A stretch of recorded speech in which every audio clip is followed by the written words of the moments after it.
or some other epidemiological news to announce, although we'll include a little of that today as well. We're going to do a couple things. We have an announcement on 3 initiatives that make up the core of the content today. We're going to do a measles update, very exciting news on that. And we're going to start a tradition that I hope goes on forever at LDH, and that is that of a patient story. Sometimes it's easy to get caught up in the administration of healthcare or the financing of healthcare, and it's easy for us to lose connection to those that we are actually here to serve, the patients. And so for each public meeting that we do going forward, we'll have a patient story. Today we're blessed to have a real clinician that actually sees patients, but in the future it might be someone who helps administer programs that comes with a patient story from one of our providers or one of our facilities. So what we'll do a little measles update, we'll do patient story, we'll get into the 3 pieces of content that are initiatives related, and then we'll open up for Q&A at the end. So come on up. Thank you, Bruce. Well, being the doc, I'm going to start with the patient story because it should and will hopefully touch your heart and your soul. Last week, I had a family come into clinic, and the father had lost his job. They became beneficiaries of our Medicaid program, but the key is that they had a special needs child, and heretofore they had been struggling with this child, finding the resources available where this child could be as independent as possible, where they could be part of society, part of the social network, and part of the community. And what LDH did is opened up windows and doors that heretofore they never knew existed.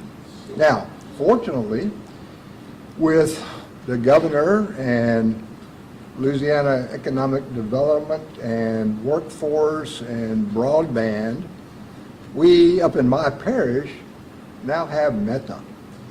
And this father now has a job where he has private insurance for him and his family. But the resources that were founded and that they learned were available continue. So for that special needs child, life from here on out will be impacted in a very, very positive manner. So that's a good story. There are thousands. There are many out there. I'm certainly not the only doc that has them.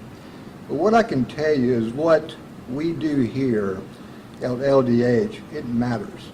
It touches lives, it touches families, and it touches communities. And with this team that you see here today, know that it's going to continue to grow, get bigger and better. And with Bruce as head of the LDH, part of this big organization, it's going to be just Katie bar the door. Good things are going to happen. Saying that, I will give you a quick measles update. Through our contact tracing that we have ongoing now and continuing to happen as we speak, there was discovered a second case. Now, this case is an older case, not infectious at all, but if it hadn't been for the great team that Dr. Pete Krogan and his team of tracers, his whole managerial team work very hard through the weekend on Easter Sunday, the contact tracing that we have come to find with this second patient would not have happened. So we certainly wanted to be very transparent, very open. We'll answer any questions you have that I can answer. But know that it is an ongoing process.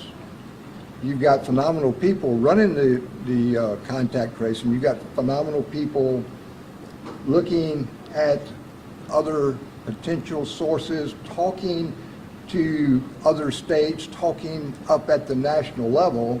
And as we move forward with this, we'll give you the information that we have available to us. So we'll stop there. And Drew, you want to come up? And the Undersecretary?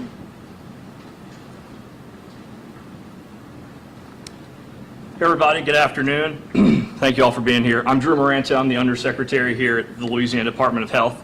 I'm really excited to share with you some areas of renewed focus that the department will implement to take a stand to protect the integrity of our Medicaid program.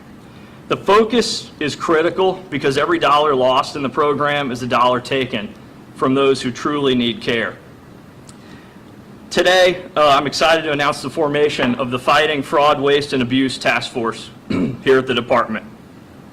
Through this effort that I'm fortunate to lead, LDH will collaborate with LDH, the Attorney General's Office, the Legislative Auditor, and members of the legislature to close gaps in oversight and ensure that we protect the state. No action of fraud, waste, or abuse is acceptable, and the department is committed to identifying and putting a stop to this conduct. I want to stress that fighting fraud and abuse isn't just about saving money. It's important, but it's about protecting vulnerable people who depend on Medicaid and making sure our state operates in a fiscally responsible way. Every dollar we save from fraud and abuse is a dollar that can go toward better care, stronger coverage, and a healthier community. We acknowledge that resources are critical and finite, and the stakes are high. But now is the time to break down those silos, further align our common interests, and get the abuse out of our healthcare system. The task force will initially target 3 areas. We will strengthen our Medicaid eligibility efforts to ensure that those qualifying for Medicaid services are included on the rolls. A new data sharing partnership with the Office of Motor Vehicles will start April 23rd, this Wednesday, to improve the accuracy. This will ensure that we are not paying for members who hold an active driver's license in another state.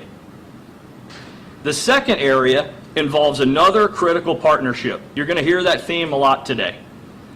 But between LDH, LDH, and the University of Louisiana at Lafayette, we plan to utilize a new AI and data analytics tool to identify and address fraudulent practices, waste, and abuse within the system. It really is an honor to introduce my friend, Dr. Ramesh Kolaru from ULL, the Vice President for Research, Innovation, and Economic Development, to further elaborate on this new partnership.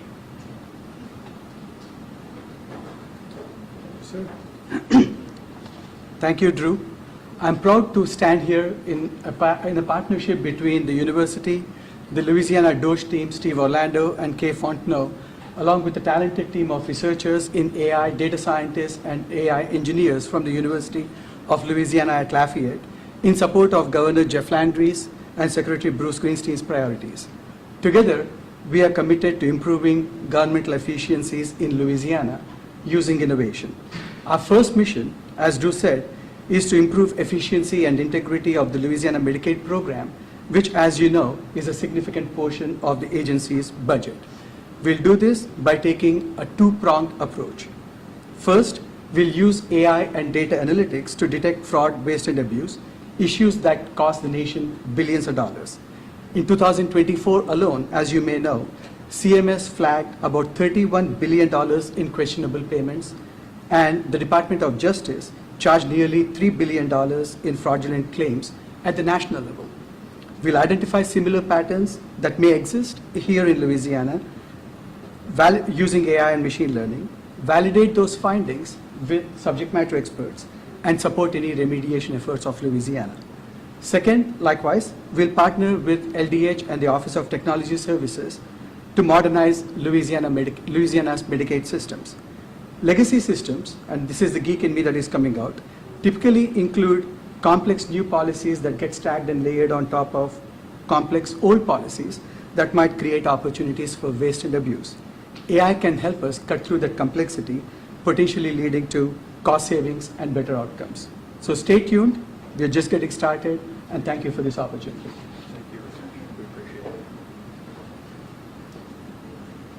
Thank you, Dr. Kolaroo. The third area of focus I'd like to talk about is including expanded oversight and audit by the LDH Program Integrity Unit and enhanced collaboration with the Attorney General's Medicaid Fraud Control Unit. The department will be implementing another new data analytics and case management system within our PI unit to perform complex claims and encounter data analysis. We need to seamlessly integrate this case management system, which this will allow us to do. Utilizing Louisiana-specific algorithms, we can target high-risk provider areas, allowing PI to flag those claims, find those billing patterns, and quickly act. The enhanced collaborative effort with the Medicaid Fraud Control Unit will allow them to utilize and leverage LDH's resources to assist in developing their cases, with the end result being an increased ability to detect, investigate, and prosecute fraudulent activity and maximize recoveries. More frequent case coordination meetings will prevent unintentional duplication of effort and allow the units to work more seamlessly. For the first time in the history of PI and Medicaid Fraud Control Unit's history, we will provide full access to the Medicaid data warehouse, allowing them to leverage their own expertise in discovering fraudulent practices. In addition to fighting fraud, waste, and abuse, I'm also pleased to share that the department is going to have a new focus on our approach to pharmacy benefit management in Louisiana Medicaid. Child and adult pharmacy is a critical component of Louisiana Medicaid, and we must preserve these benefits. We are announcing a policy change that will move us away from the single PBM.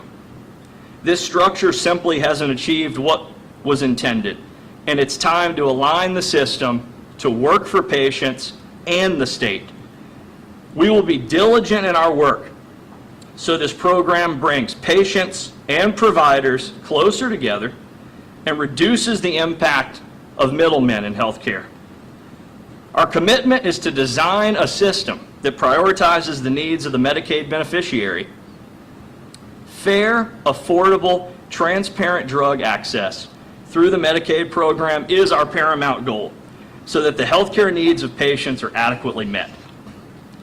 The department will work closely with our frontline pharmacists and the MCOs to ensure the best approach to managing these benefits. Continued closures of independent and chain pharmacies threatens patient access across Louisiana. Returning ownership to the managed care plans is a first step. Our MCOs, though, are charged with managing the overall health of the beneficiaries they serve. We will expect them to administer a pharmacy program that does that work while also curbing costs and preserving the fiscal integrity of the program. Now it's my pleasure to turn it over to our Deputy Secretary, Dr. Pete Krogan.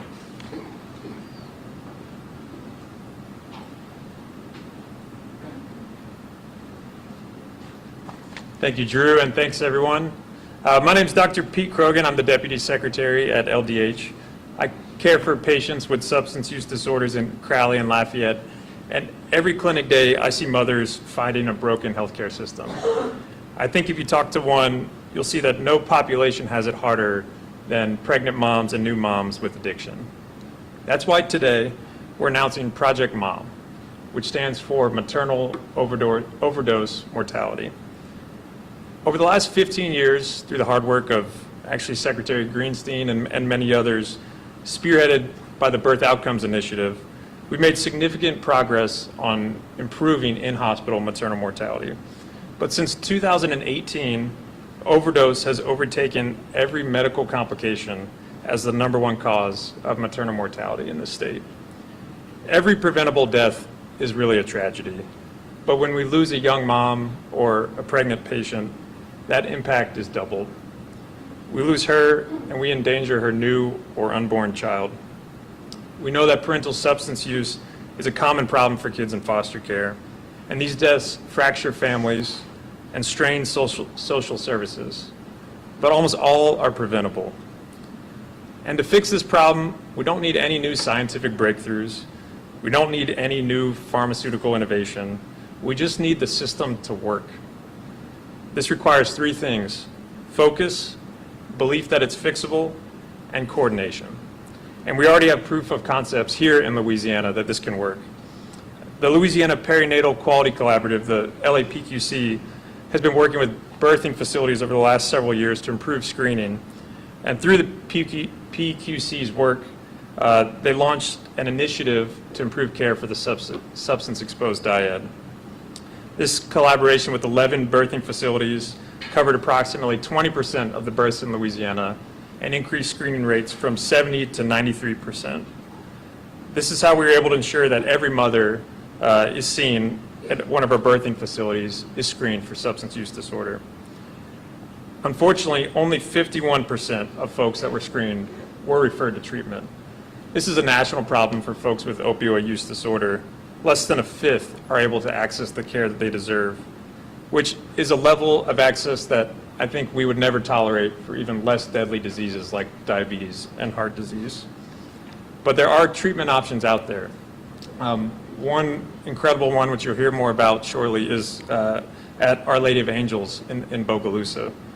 And it's a unique family medicine OB partnership that has slashed the rates of neonatal opioid withdrawal syndrome, which before the start of this program were at 10 times the national average in Bogalusa. Meanwhile, Women's has opened here in Baton Rouge the nation's 4th perinatal mental health unit. And at the start of this administration, there are only 3 residential treatment sites for moms with substance use disorders with their kids. And by the end of 2026, we hope that'll be up to 8, nearly tripled.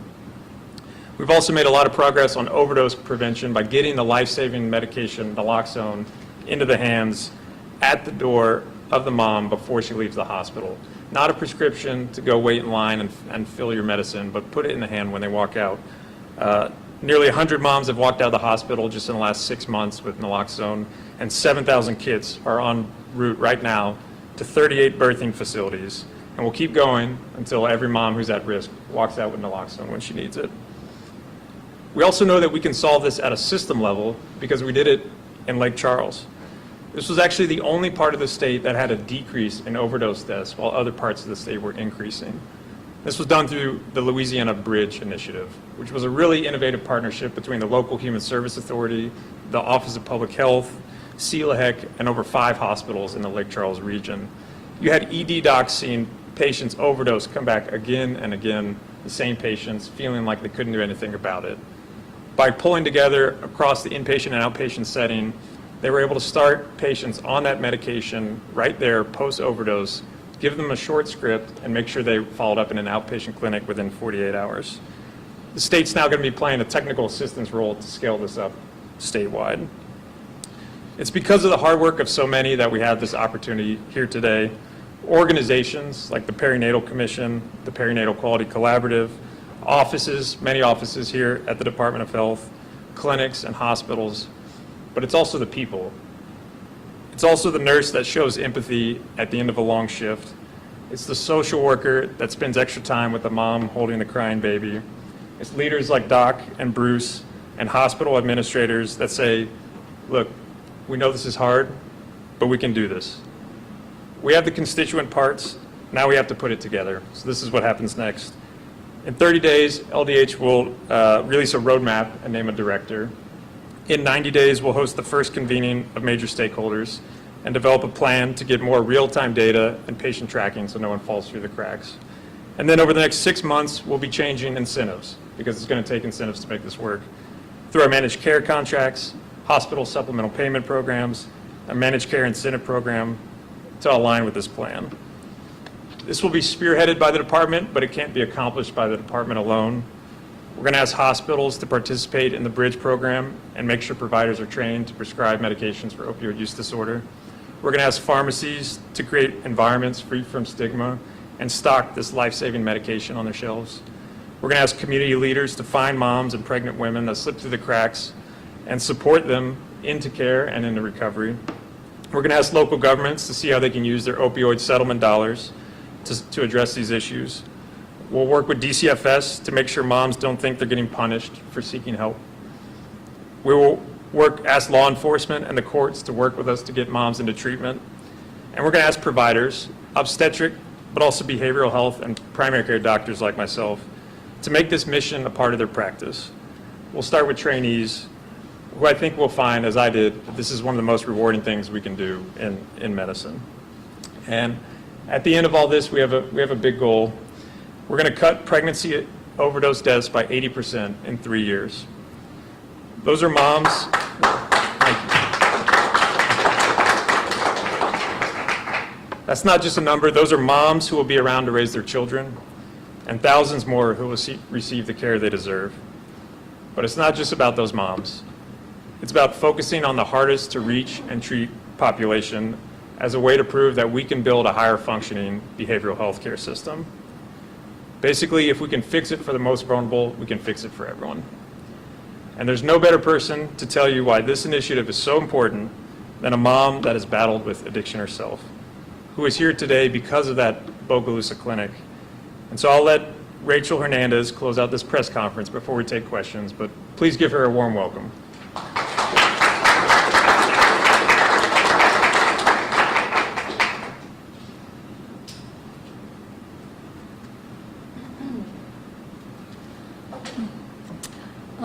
Hi everybody, so my name's Rachel. I'm 29 years old. I am a grateful recovering addict and a mother to my wonderful daughter, Raiden Jade, who is every bit of 4 years old. And which leads me into going into my story. So around 4 years ago, I was at the height of my addiction.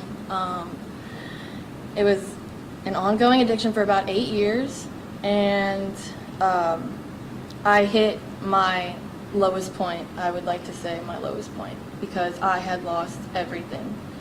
I lost my vehicle, I lost my job, I ran off my family to the point where I was cut off, so I had no family, no phone. I just recently gotten evicted from my apartment, so I had no home. Sleeping in parks, public restrooms, anywhere I knew would just be available 24/7.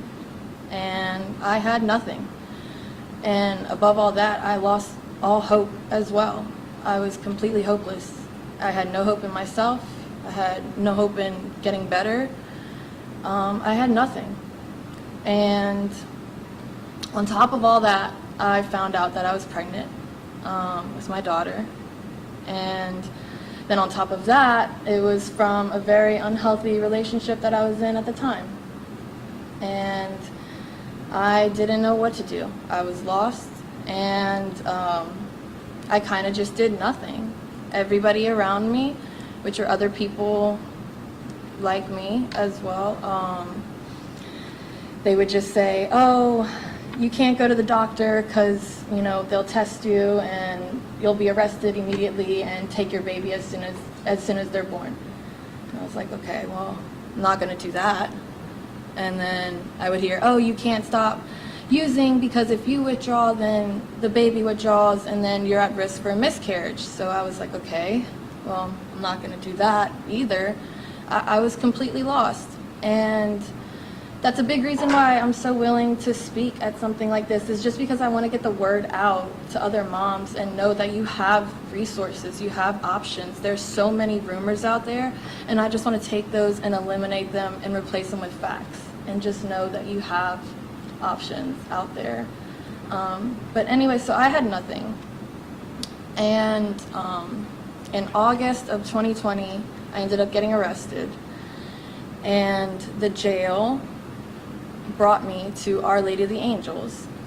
And when I was brought there, I was already just mentally preparing for the stigma and the discrimination that I was about to face. And just to paint a mental picture, you know, I'm walking through the hospital, black and white stripes, handcuffs, 2 deputy escorts, And I already know. I was already accepting what I was about to face from the healthcare providers. And this doctor walked in with a big old smile on his face. He walked right up to me, he shook my hand, and he just sat down and started talking to me like I was normal, like I was any other patient. And that meant the world to me. He made me feel so comfortable, and he treated me with so much respect that I felt like I was able to open up, and I felt like I could speak to him and be honest and be transparent about everything going on, because he created that safe space for me to talk. And with that, we were able to come up with a plan, and we stuck to it for the next 4 months. I spent the next 4 months in jail, and I continued going back. Well, the jail made sure I went, but I continued going back over the next 4 months, and everything was going great. I actually enjoyed going to the hospital visits. I just felt respected, and I felt normal, which meant a lot to me because I didn't feel that for a long time. And on December 11th, I ended up giving birth and had a very smooth labor and delivery, and everything went incredibly well. And everyone on the entire staff, from the doctor to the nurses to the director of labor and delivery, were just so nice to me. They were so encouraging and compassionate and motivating, and that meant the world to me, because having people believe in me when I didn't even believe in myself, that was a great start to a long journey of my recovery. And I'll never forget that. And they kept me informed through every step of the way. They kept me in the loop about everything going on with my daughter, because we had to stay there an extra week while she had to detox off of the Suboxone. And they kept me in the loop about everything. They didn't make me feel at all like I didn't deserve to know what was going on with my daughter because of what I had done and what we had been through together.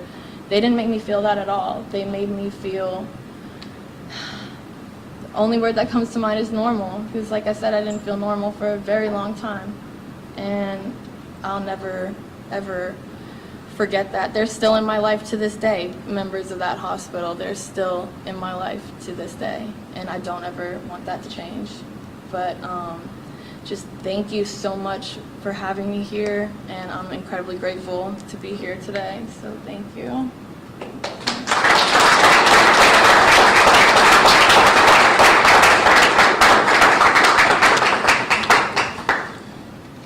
Wow. We hadn't met before, and I don't think I was really prepared to come and take Q&A after a heartfelt story. I'm so glad that you're here today to bring this initiative to life and to remind us why we do what we do. If you wonder, why do people come into public service, there's really two things that I want to emphasize today, and I think I'm just one example of many thousands of people here. I'm still emotional from your story, by the way. But the two pieces that are so important today, one is just how proud I feel. And listen, I think if all y'all are from Louisiana, you should feel very proud. We have the containment and the execution of some of the best public health work that's being done around the country here. And what you learned about measles today is the tip of the iceberg, but all of the hard work that gets done over an Easter weekend, just so happens, is done by the workers in public health that are doing their job really, really well. We found many, many people in contact tracing. You have a Surgeon General that it's got to be the most transparent of any public health official in the country, announcing cases when it's really not necessary to, but it's important for us to inform. And so again, proud about everything that you heard today and the initiatives and what we're doing. And the other piece is fortunate, because not many people have the privilege really to be able to do a job that can help so many people's lives. And that's just the piece I feel fortunate to, I feel lucky to be able to be in a position where we can give back so much. Just let's think about what we discussed today. These really three priorities that you see pop out. One is, how do we improve the state's system of behavioral health? And sometimes it's hard to think about this as a system because it's quite complicated. It's interconnected, but then not connected. But at the end of the day, if we could make one initiative after another that has positive impact on people's lives, that's demonstrated with evidence, we'll do this all day long, every day. Y'all keep a lot of film in those cameras because we'll have something new. That's a joke about the film. We'll have something new to announce each time that we're ready to bring a new program to save people's lives or make people's lives better. And you had brought up the Birth Outcomes Initiative.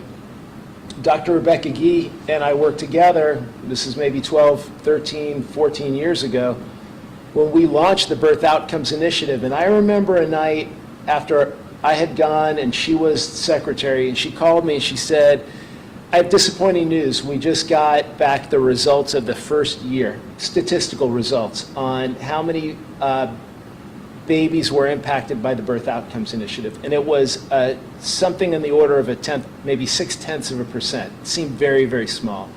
And we both commiserated how hard it is to launch these programs.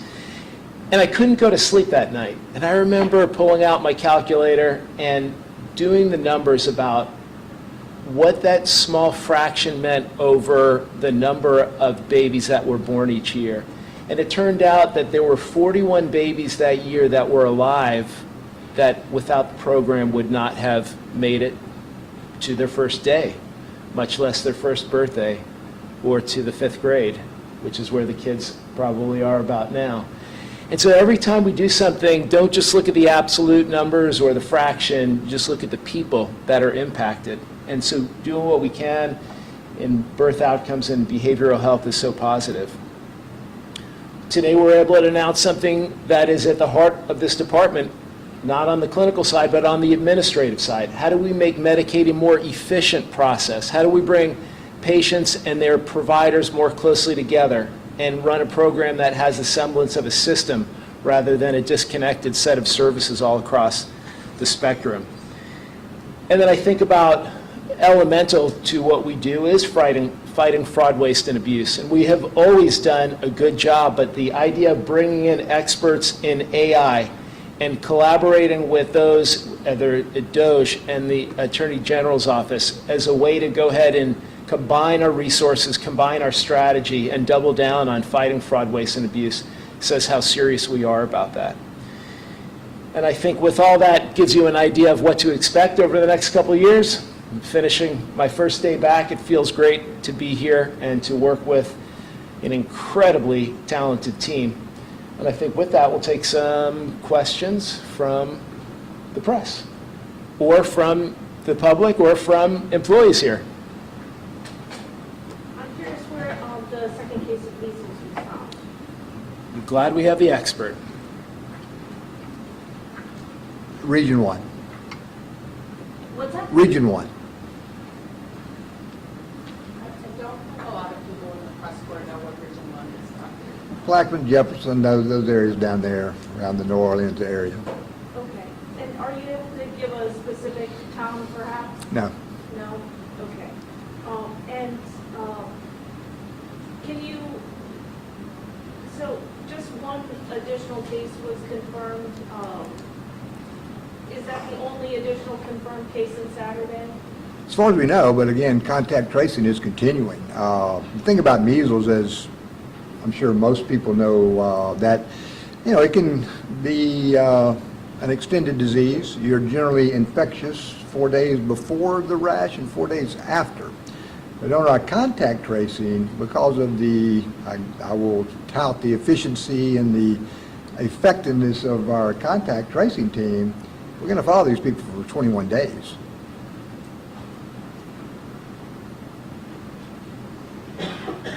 Julie? Mr. Greenstein, well, first I want to say thank you for doing this. This is really nice, and you were incredible, which you do a lot with you. I want to say that because I'm about to ask a question that's probably a little bit off topic.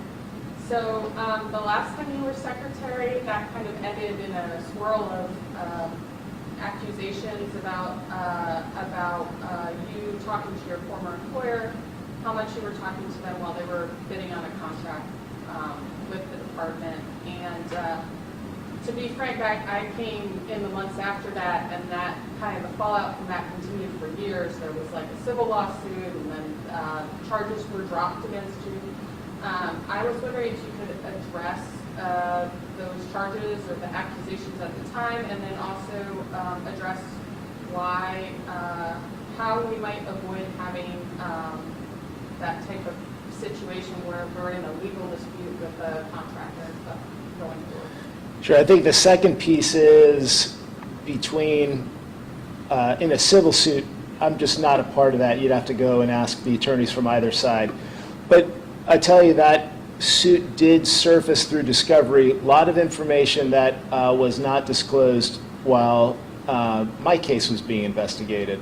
So the reason why it was dropped is because the accusations were not founded. There wasn't evidence. It was just simply accusations. And when a new attorney general took over, who happens to be governor now, two different teams of legal experts looked at it, one internal and one external, and there was nothing behind the charges, and so it was dropped. Thank you. Sure. Next question. Wanted to get your thoughts or if the department is in support of Senator Fessie's bill to end the fluoride program for the state. Yeah, we're talking with the good senator, and we are in support of most, if not all of it. We have made recommendations. He has made recommendations. So it's truly a work in progress, but you will see something come out in the bill that is different than what is going on or what is happening now. As the legislation session moves forward, you will have certainly the committee hearings on that. A lot of information will be during those hearings, and stay tuned.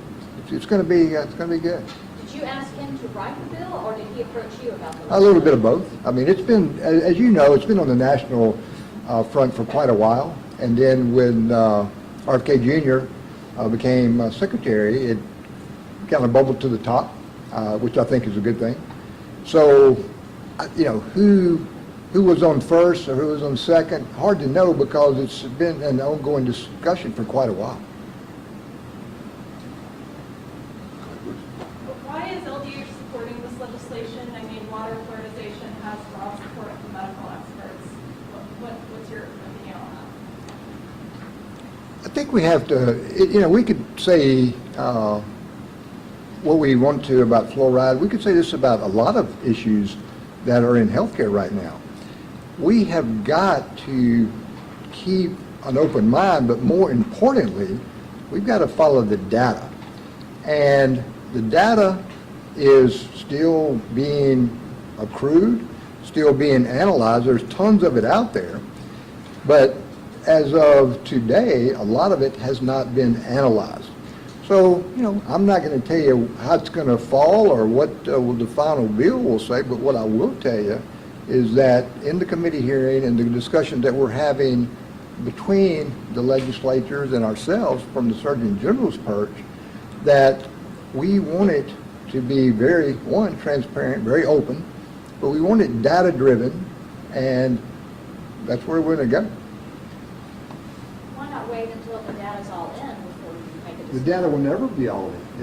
It's always accumulating, and it's accumulating so fast that we have to take a point in time and say, this is where we are today, and we see this data to the pro, we see this data to the con, but as leaders of healthcare, it's our job to take an informed stand. And that's what we're going to do. One back here. Yeah. Hi, Lily Cummings, WWL New Orleans. 2 questions about the measles cases. Over the weekend, we learned that the first was in the greater New Orleans area, an adult who was unvaccinated and recently traveled abroad. Can you give those details on the second case?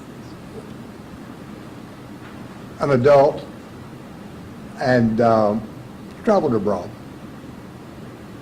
Okay? Second question for you. Does LDH plan to promote vaccines given these recent cases? Well, we have. If you look at our website, and the one when Texas broke out with their, and theirs was an epidemic, ours is not, we were front and center. We liked that MMR vaccine. We recommend it for our children, and it is a good vaccine. We want them to get it. It does prevent 2 doses, is 90% effective, and it is, if the children get it at the appropriate time, it's good for life. I've got another measles question. Okay. Sorry. Are you able to confirm the vaccination status of the second person who contracted it? Right now, probably unvaccinated. That's part of the tracing that we're continuing to do. Okay. But you're not totally sure. We are, but I'll defer to you. It is an unvaccinated case. But it's early. There's a little bit of an issue there, but we will let you know as soon as we know. Okay? And then a totally separate question. I'm wondering if the health department is increasing resources or communicating with more hospitals regarding the measles outbreak. Oh, we hope so. I can.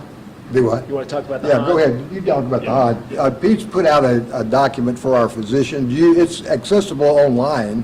Please look at it.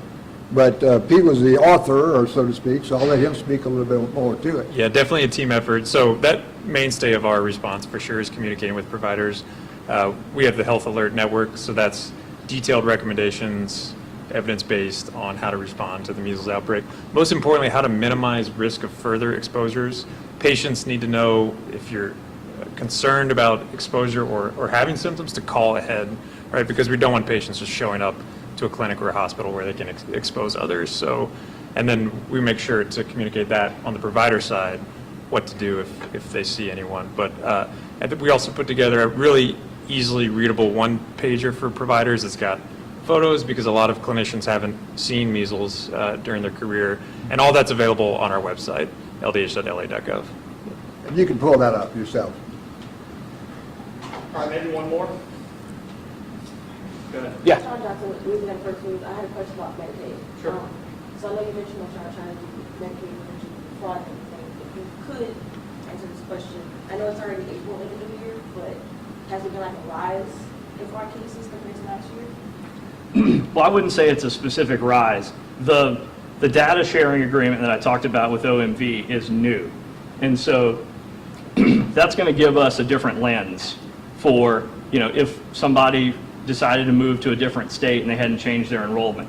And look, just to be clear, that member will be contacted and they have a chance to respond and, give us a documentation of where they really should be covered if they're truly eligible. I think for us, it's also a respect thing, a respect for the taxpayer and the Medicaid beneficiary. And like Secretary Greenstein said, we're just trying to use more tools at our disposal and align those so that we can sustain the program. Julie.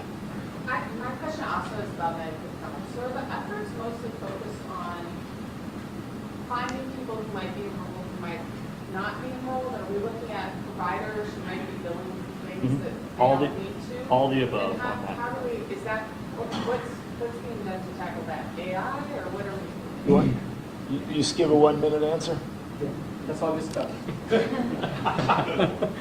But yes, the answer is looking at the Medicaid data warehouse. So the university has gotten a data sharing agreement with LDH, with the Louisiana Legislative Auditor, and the Office of Technology Services. So we are going to be using AI to uncover those kinds of patterns, looking at what we know exists both in literature as well as what is happening at the national level, so that we can apply a Louisiana context and a lens to that data and understand what to uncover, where to look So for. it's not just about whether people are on the rolls who maybe should be, but also If we find aberrant billing practices, say, one baby that's being billed 4 times for the same birth, or a surgeon that is billing in the same day 29 procedures that should take 5 or 6 hours, then there's something going on, whether it's purpose and intent fraud or the billing the revenue cycle management is off. We just need to stop all that. Same thing with an enrollee that maybe lived here, they enrolled in Medicaid, rightfully, they were determined eligibility, but then they move, and then they determine eligibility in another state, but no one has let us know, and so now that same person has 2 eligibilities going. Hold on, you had your hand up first. I have about 8 questions about the AI. If I could just talk to Dr. Collier after the press conference. Yeah. Oh, that would be awesome. Yeah, as late as you want, you can go. We'll go till 8 p.m. Recently, it's been brought up, and the governor has also highlighted that there are concerns with OMV.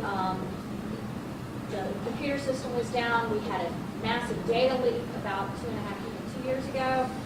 Is that a concern when you're joining forces with them at this point because the system has not been upgraded? Oh, you talk about directionality.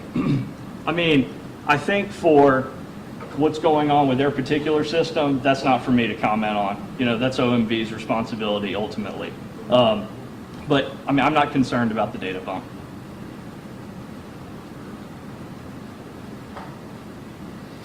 Are we reaching the end? Yes, sir.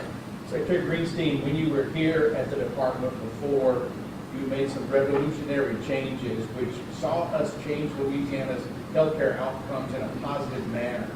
And so the team of experts you have here, I think that it's obvious that you put a lot of work into planning the future of what we're going to do with changing the trajectory of healthcare. Can you speak any more to the interest you have and where you think we're going to be headed when it comes to some positive outcomes, some more positive outcomes? Yeah, plainly put, we're going to get out of 50th place in the country. But the question is really about what steps we're going to take to move forward. And so if you think about what doesn't make sense today, we have exceptional medical schools turning out high-quality doctors, yet we're producing poor outcomes.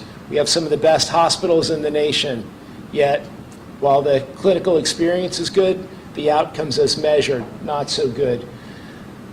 Back 12 years ago, 13, 14 years ago, we studied for the test. We identified what areas that we needed the most help, and we focused on those areas. Birth outcomes is a great example.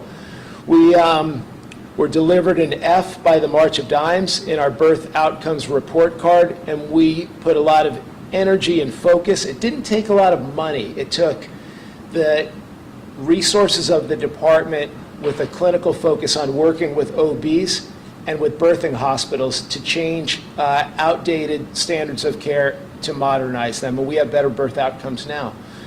You could see areas that we continue to struggle in, chronic disease management, for example, that will start to invest more, typically be redirecting existing resources into the areas that we need to make the most progress on and what we get measured on as well. We're going to bring together all the disparate parts of our system, whether it's health plans. We have this thing called the MSIP program where we essentially incent for quality through a network of hospitals, but they all work on different measures and on different time frames. You'll see some announcements over the next several months that will bring those more tightly together. Idea being to produce higher quality outcomes without having to spend a whole load of more money to get to there. It's going to be our curation and management of the system. And I think while it's hard to say our ultimate goal is to being 45th in the nation, that would be an enormous improvement to where we are today. And I would say that no one here is going to stop trying to improve until we're at number 1. We'll be fighting Vermont or Colorado for the highest spot. We have very purposeful path to get there. Good question, thank you. Anything to address the withdrawal outbreak? I'm glad he gets all the hard questions. Absolutely. We put a lot out on social, done some interviews, that type of deal, because as you know, we've had some deaths in Louisiana from whooping cough. Bad disease, of course, bacterial as opposed to viral, which measles is. So, yeah, we have put a lot out, and we want that child vaccinated. Any more cases?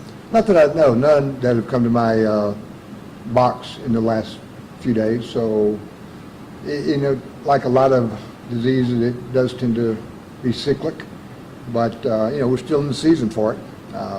It tends to never go away in Louisiana, so we're always alert and vigilant. And again, we want that child vaccinated. Again, just to reiterate, what diseases that we fight that are vaccine preventable, and so the two that we just talked about are exactly that.